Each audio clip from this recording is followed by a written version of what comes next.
नमस्कार दोस्तों, मैं शिवानी वर्मा लोकगीत चैनल में आप लोगों का स्वागत है दोस्तों। और आज मैं सुनाऊंगी एक प्यारा सा लाचारी गीत है, तो आप लोग ज़रूर सुने और बताइए कमेंट बॉक्स में आप लोगों को कैसा लगा लाचारी गीत। और गीत का आप लोग पूरा आनंद लीजिए। सहना पड़ी हो, सहना पड़ी पिया बनवा में बड़ा दुख सहना पड़ी, पिया बनवा में बड़ा दुखी सहना पड़ी।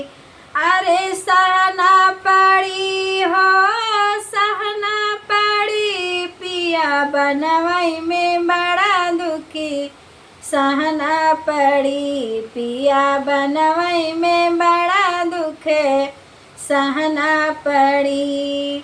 अरे वही रे बना में भूखा लगतू है, वही रे बना में भूखा लगतू है।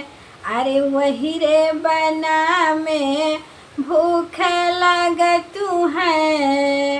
अरे खाना पड़ी हो, खाना पड़ी सूखी भौरिया खाना पड़ी, पिया सूखी भौरिया खाना पड़ी।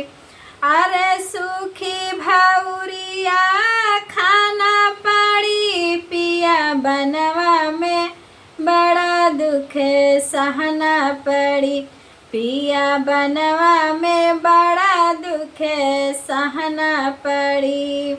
अरे सहना पड़ी हो, सहना पड़ी पिया बनवा में बड़ा दुख सहना पड़ी, पिया बनवा में बड़ा दुख सहना पड़ी।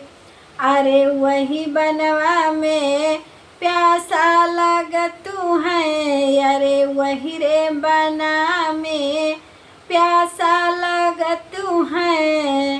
अरे वही रे बना में प्यासा लगतू है।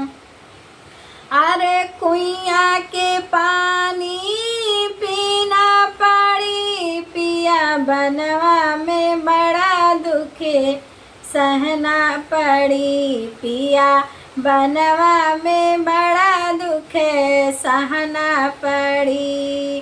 अरे सहना पड़ी हो, सहना पड़ी पिया बनवा में बड़ा दुख सहना पड़ी, पिया बनवा में बड़ा दुख सहना पड़ी। सहना पड़ी हो, सहना पड़ी पिया बनवा में बड़ा दुख सहना पड़ी।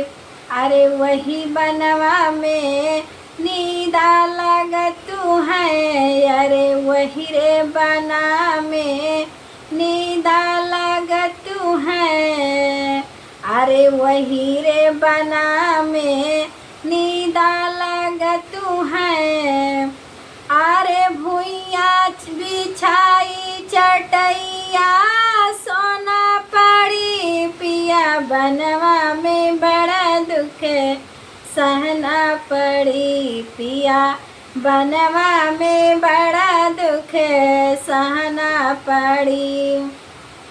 अरे भुइया बिछाई चटैया सोना पड़ी, पिया बनवा में बड़ा दुख सहना पड़ी, पिया बनवा में बड़ा दुख सहना पड़ी।